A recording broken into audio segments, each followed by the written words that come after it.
Hello guys, तो आप लोग कैसे हैं। आशा करता हूँ कि आप लोग ठीक होंगे। आज मैथ क्लास 10 लेसन 1 स्टार्ट करने जा रहे हैं। क्लास 10 का लेसन 1 चैप्टर का नाम है वास्तविक संख्याएं। सबसे पहले हम इस चैप्टर में संख्या के बारे में जानेंगे, उसके बाद सवाल पे आएंगे। पहले संख्या जान लेते हैं, संख्या का प्रकार क्या क्या होता है उसके बारे में जानते हैं, फिर आगे बढ़ेंगे। तो सबसे पहले आप देखिए दिया है प्राकृत संख्या, जिसको नेशनल नंबर बोलते हैं। प्राकृत संख्या किसे कहते हैं? तो गिनती में प्रयुक्त होने वाली संख्या प्राकृत संख्या कहलाती है। इसे n से सूचित किया जाता है, जैसे 1, 2, 3, 4, 5, 6 अनंत तक जाता है। इसका कोई अंत नहीं है कि 100 तक जाएगा, 1000 तक जाएगा, अनंत तक जाएगा तो वो संख्या प्राकृत संख्या कहलाती है। अथवा इसका दूसरा परिभाषा यह भी दे सकते हैं कि 1 से शुरू होने वाली संख्या को प्राकृत संख्या कहते हैं, या फिर 1 से शुरू होकर अनंत तक जाएं प्राकृत संख्या कहलाती है। प्राकृत संख्या कहाँ से शुरू होता है? तो 1 से स्टार्ट होता है, और प्राकृत संख्या का अंतिम संख्या क्या है इसका कोई पता नहीं, अनंत तक जाती है। अगला क्वेश्चन देखिए क्या है, पूर्ण संख्या। पूर्ण संख्या किसे कहते हैं? वैसी संख्या जो 0 से शुरू होकर अनंत तक जाए पूर्ण संख्या कहलाती है। इसे W से सूचित किया जाता है। प्राकृत संख्या को किससे सूचित किया जाता है? तो प्राकृत संख्या को W से सूचित किया जाता है।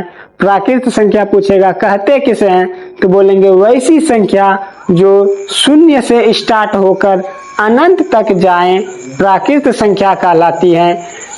जैसे देखिए हम लिखे हैं 0, 1, 2, 3, 4, 5 ... मतलब ये चलता रहेगा, इसका कोई अंत नहीं है। प्राकृत संख्या 1 से स्टार्ट होता है और पूर्ण संख्या 0 से स्टार्ट होकर अनंत तक जाता है। प्राकृत संख्या को n से सूचित किया जाता है और पूर्ण संख्या को W से सूचित किया जाता है। उसके बाद अगला देखते हैं पूर्णांक। पूर्णांक किसे कहते हैं? तो प्राकृत संख्याओं के समूह में शून्य तथा ऋणात्मक को जोड़ देने पर पूर्ण संख्या कहलाता है। इसे Z से सूचित किया जाता है। मतलब क्या हुआ? प्राकृत संख्या के समूह में 0 उसके बाद ऋणात्मक संख्या को जोड़ देते हैं तो पूर्णांक कहलाता है, और पूर्णांक को Z से सूचित किया जाता है। जैसे कि देखिए इधर भी चलता गया है और इस तरफ भी चलता गया, -2, -3, -2, -1, 0, 1, 2, 3। इसमें ऋणात्मक संख्या और धनात्मक संख्या दोनों हैं, और जिस संख्या में ऋणात्मक और धनात्मक दोनों रहता है उसी को हम लोग पूर्णांक बोलते हैं। अब अगला देखते हैं, अगला है परिमेय संख्या। परिमेय संख्या किसे कहते हैं? वैसी संख्या जिसे P/Q के रूप में लिखा जा सके, जहां P और Q पूर्णांक हैं तथा Q बराबर 0 नहीं होना चाहिए, वो परिमेय संख्या कहलाता है। अब परिमेय संख्या किसे कहते हैं? वैसी संख्या जिसे हम P/Q के रूप में लिख सकते हैं। P/Q में और क्या बोला है? P और Q दोनों क्या होना चाहिए? पूर्णांक। P और Q दोनों पूर्णांक रहेगा तो उसे हम परिमेय संख्या बोलेंगे। जैसे कि देखिए 0, 1, 2, 3/2, 5/4, 6/8, कुछ भी बटे वाली संख्या रहे तो वो क्या होगा? परिमेय संख्या होगा। अब आपके मन में एक सवाल आ रहा होगा, क्या 0 भी एक परिमेय संख्या है? तो हाँ, 0 भी क्या है? एक परिमेय संख्या है। क्योंकि आप लोग देखिए अगर हम 5 लिखते हैं तो इसके नीचे में नहीं कुछ तो 1 छिपा हुआ रहता है। उसी तरह अगर हम 0 लिखते हैं तो 0/1 आराम से लिख सकते हैं, इसमें कोई दो राय नहीं है।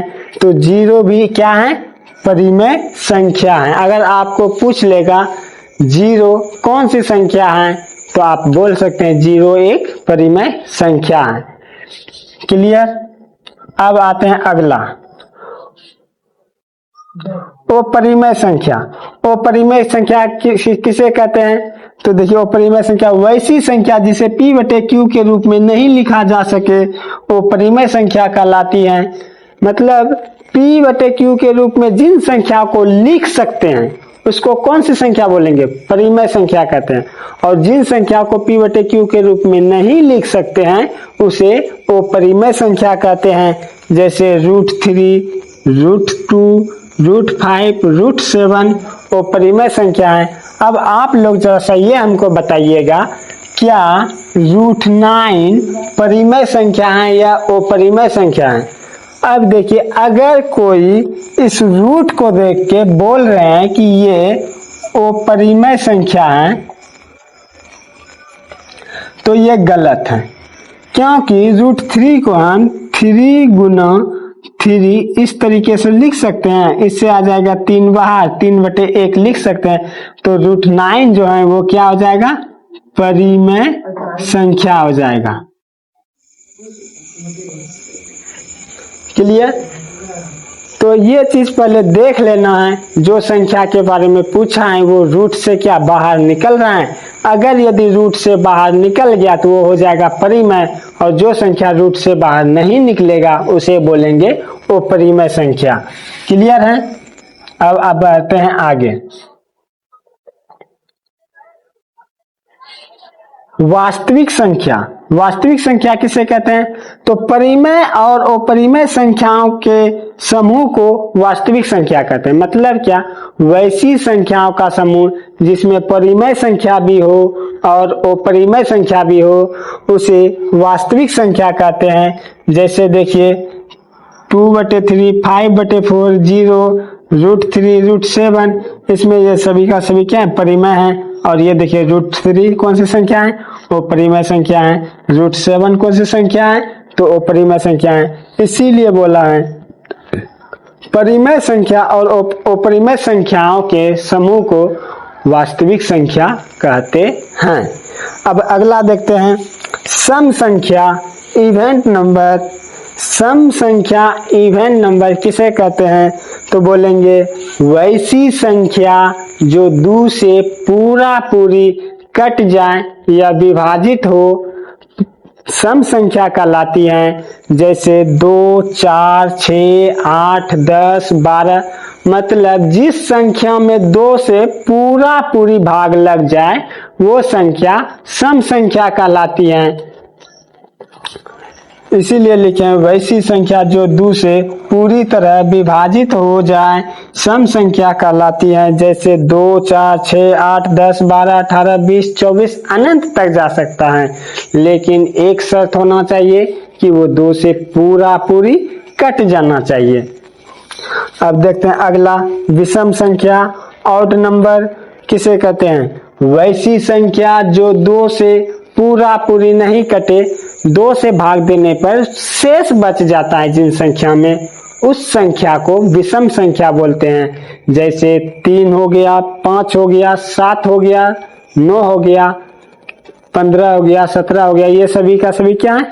विषम संख्या है। जिन संख्याओं में 2 से भाग देने पर कुछ शेष बच जाता है, पूरा पूरी नहीं कटता है, वैसी संख्या को विषम संख्या बोलते हैं। और जिस संख्या में 2 से पूरा पूरी भाग लग जाता है उसे क्या बोलते हैं? सम संख्या। अब फिर से एक बार देख लीजिए, अभी आपने क्या देखा? प्राकृत संख्या, पूर्ण संख्याएं, पूर्णांक, परिमेय संख्या, अपरिमेय संख्या, वास्तविक संख्या, सम संख्या और विषम संख्या। अभी और कुछ है, बोर्ड पे जगह नहीं बचने के कारण रोक दिए थे। अब इसको मिटा के फिर से आगे लिखते हैं। आगे क्या है? अभाज्य संख्याएं या ऋण संख्याएं। अभाज्य संख्याएं किसे कहते हैं या ऋण संख्याएं किसे कहते हैं?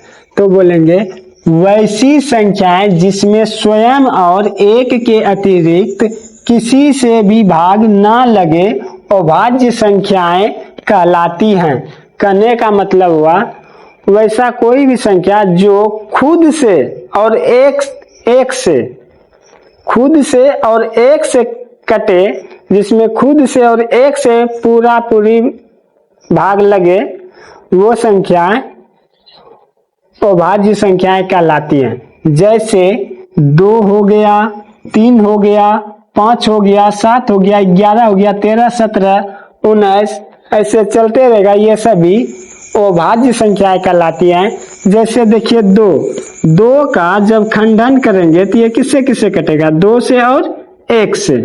इसके सिवा तीसरा इसमें कुछ भी नहीं आएगा। जैसे आप ले लीजिए 5 किससे किससे कटेगा? तो बोलिएगा कि 5 कटेगा एक बार 5 से और एक बार 1 से। इसके सिवा कोई तीसरा इसमें आएगा ही नहीं। तो वैसी संख्याएं अभाज्य संख्याएं कहलाती हैं।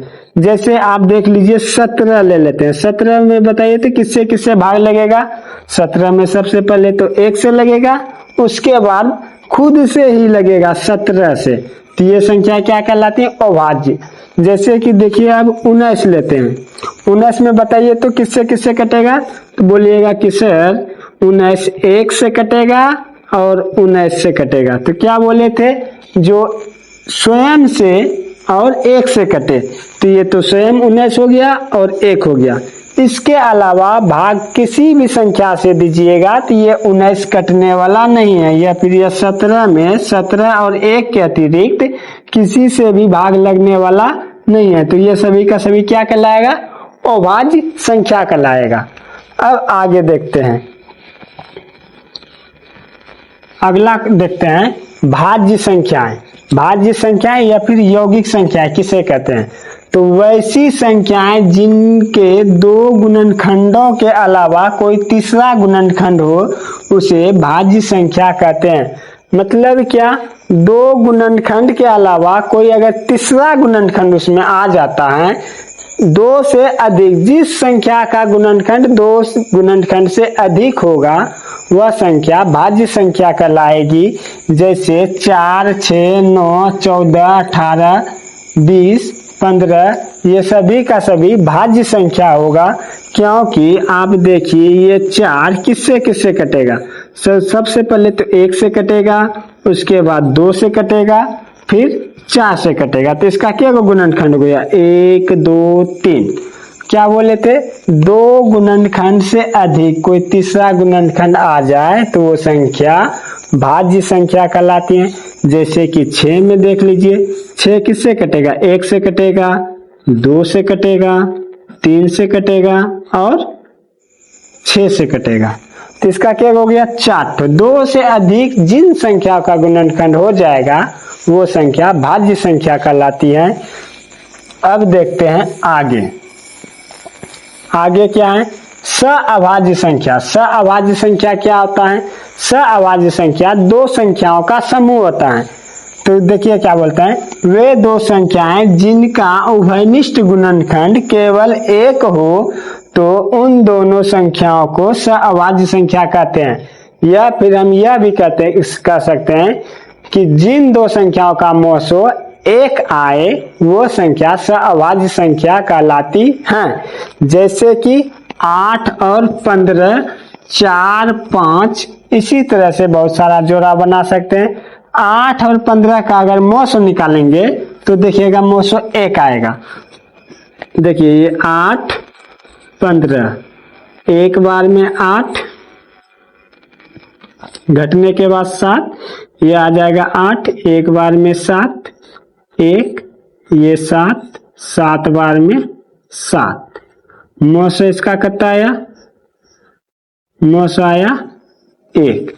तो जिन संख्याओं के जोड़े से मोसो निकालने पर मोसो 1 आएगा वह जोड़ा जो है सअभाज्य संख्या कहलाएगा। तो संख्या के बारे में आप सब कुछ समझ चुके हैं। अब आएंगे प्रश्नावली 1.1 पे।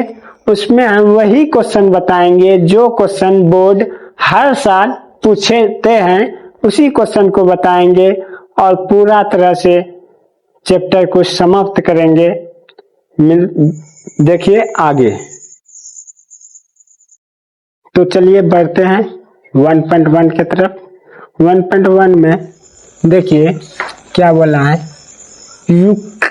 पहला क्वेश्चन, निम्न संख्याओं का HCF ज्ञात करने के लिए यूक्लिड विभाजन एल्गोरिथम का प्रयोग कीजिए।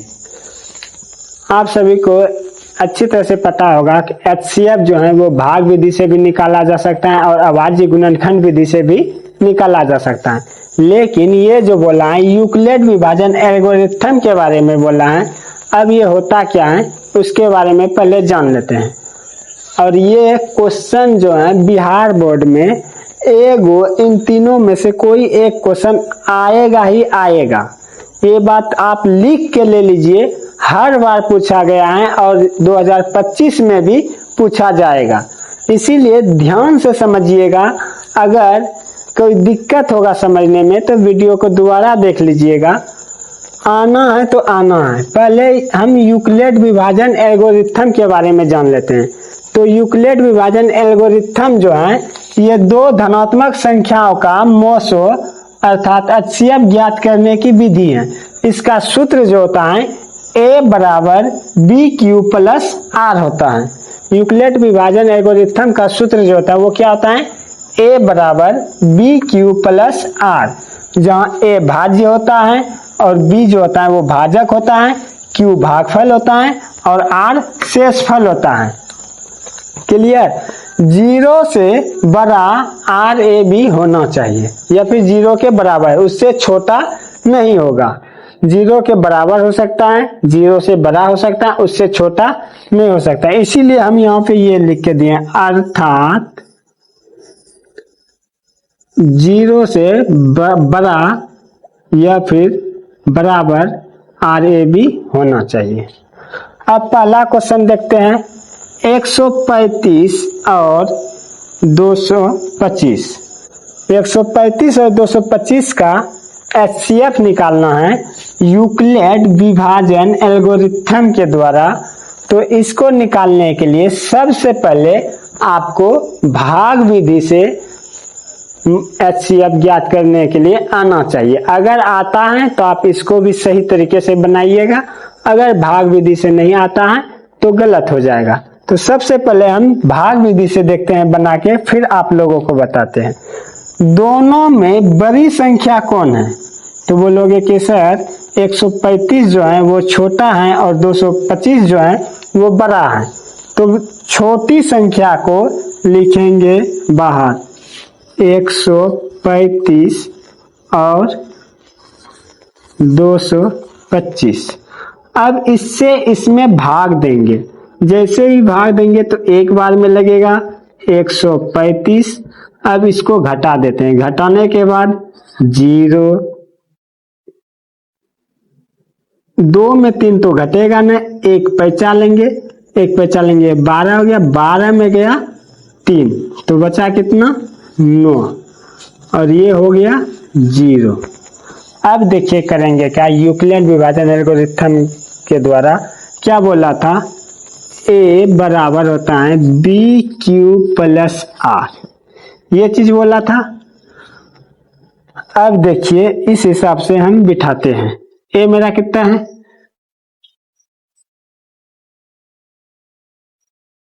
225 बराबर B 135, Q कितना है 1, R कितना है 90।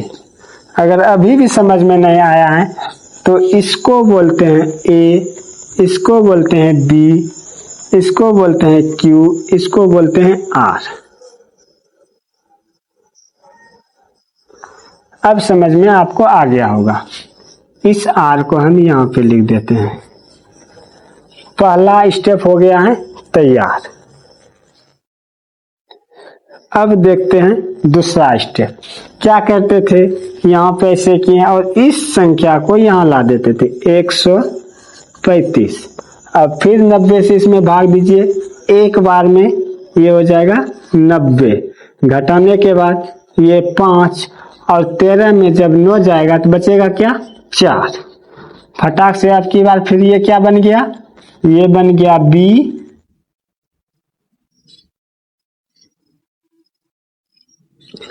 ये बन गया B, ये बन गया A, ये बन गया R और ये बन गया,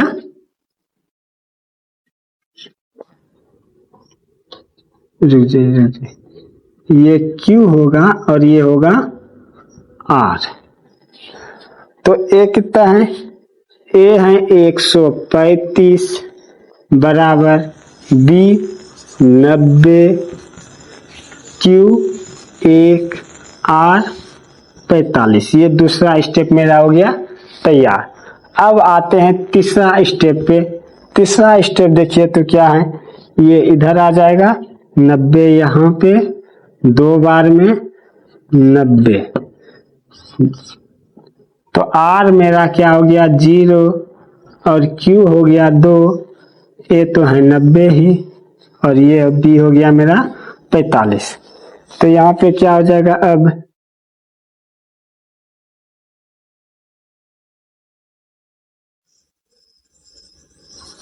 90 बराबर 45। Q कितना है? Q अब की बार 2 है। R कितना है? R अब की बार 0 है। जब तक R का मान 0 नहीं होगा तब तक जाएंगे, और जब R का मान 0 हो जाएगा तो ये वाला जो है, ये वाला मेरा HCF निकल आएगा।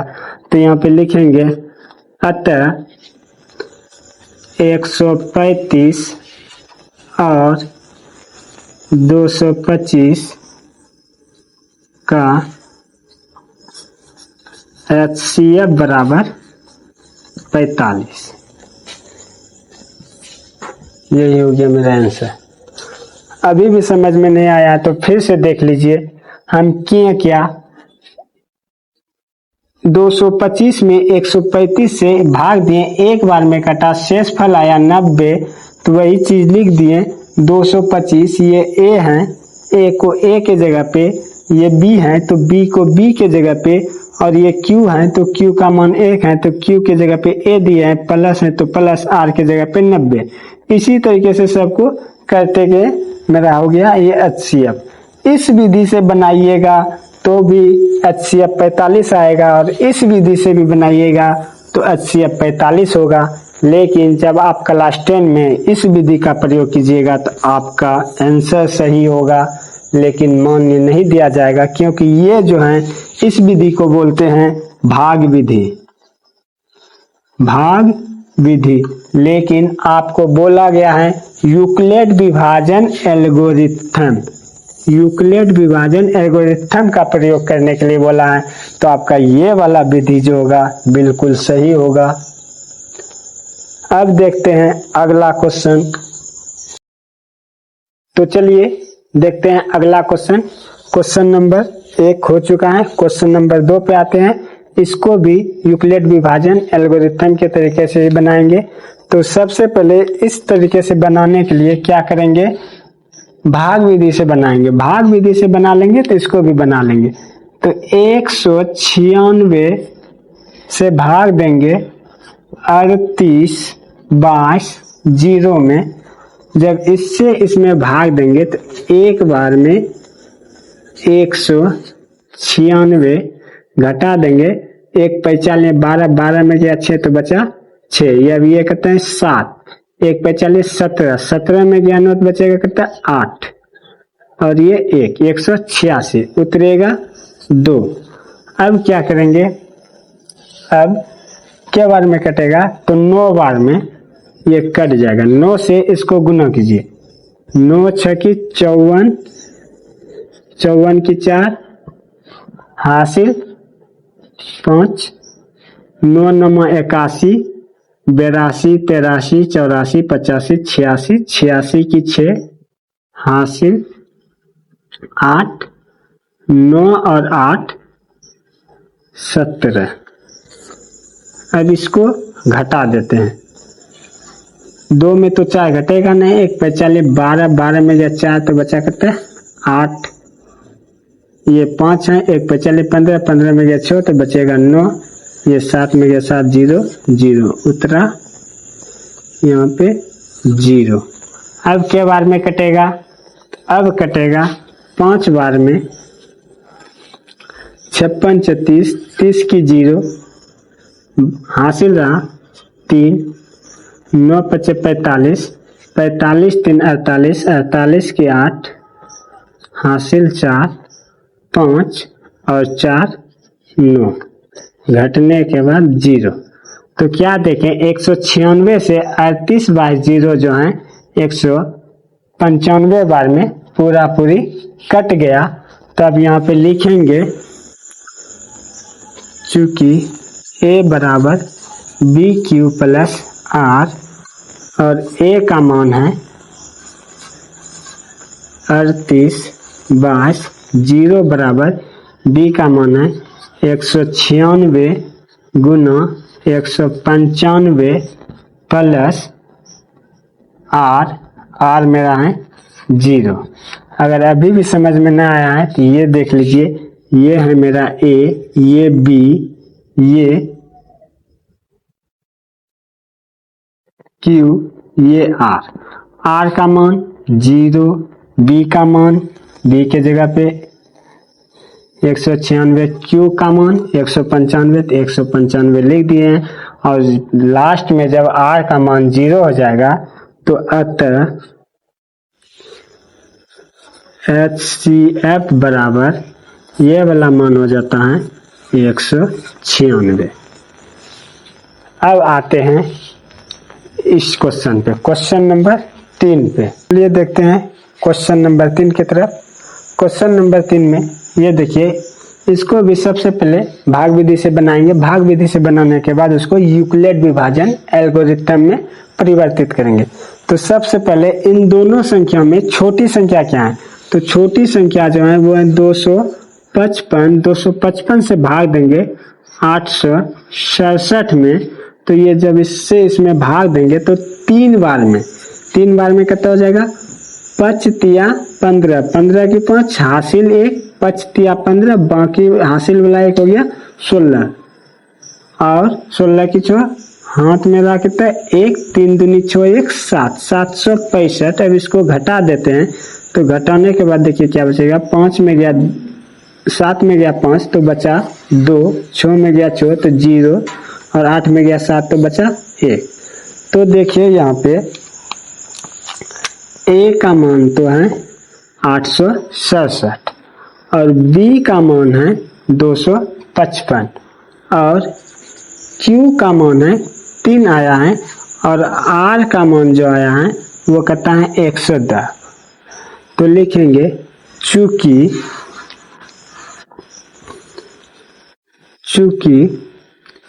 a बराबर बी क्यू प्लस आर। अब a का मान कितना है 867 बराबर b का मान 255 गुना q का मान 3 और r का मान कितना है, r का मान है 102। ये पहला स्टेप मेरा तैयार हो चुका है। अब देखते हैं आगे, इस 102 से भाग देते हैं 255 में, तो क्या बार में कटेगा, तो 2 बार में। 2 बार में कितना हो जाएगा, 2 दूनी 4 0 2, 204 घटने के बाद 1 5 0। तो अब यहाँ पे देखिए a का मान अब की बार आया है 255, b का मान आया है 102 और q का मान आया है 2 और r जो आया है आपकी बार r है 51। तो यहाँ पे क्या करेंगे, a आपकी बार कितना हो जाएगा 255 बराबर 102, q का मान कितना है तो 2 और r का मान 51। अब फिर क्या करेंगे, इस 51 से भागा देंगे 102 में, तो 2 बार में 102 घटने के बाद 0। तो a का मान हो गया 102, b का मान हो गया 51, q का मान हो गया 2 और r का मान हो गया 0 आ गया। तो इसका HCF 51 निकल गया है, लेकिन इसको यूक्लिड विभाजन में जब चेंज करेंगे तो ये हो जाएगा 102 बराबर b का मान 51 गुना q का मान 2 प्लस आर का मान 0। तो अतः HCF बराबर 51 आंसर। उम्मीद है आप सभी को ये वीडियो अच्छा लगा होगा। बहुत ही जल्द मिलते हैं अगले वीडियो में, और इसी तरह से एकदम धीरे धीरे आराम से सभी क्वेश्चन को बताएंगे और आप सभी को 2025 में 450 प्लस नंबर दिलाने का